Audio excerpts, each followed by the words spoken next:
आ गया भोजपुरी के सुपरस्टार अंकुश राजा जी का एक और वायरल सॉन्ग का टाइटल है ए हमार सोना। बहुत ही प्यारा और सुपर सॉन्ग है।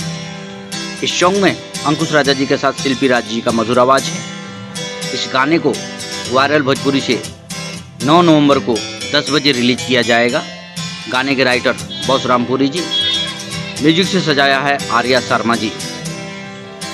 आज इस सॉन्ग का टीजर वायरल भोजपुरी से रिलीज किया गया है। आप लोग वायरल भोजपुरी जाकर टीजर को देख सकते हैं। तो रहें तैयार आप लोग। गाने को ढेर सारा दुलार प्यार देना है। साथ ही अगर आप हमारे चैनल पर नए हैं, चैनल को सब्सक्राइब कीजिए, शेयर कीजिए, ढेर सारा दुलार प्यार हमें दीजिए। मिलते हैं अगले वीडियो में। तब तक के लिए बाय, लव यू, जय हिंद।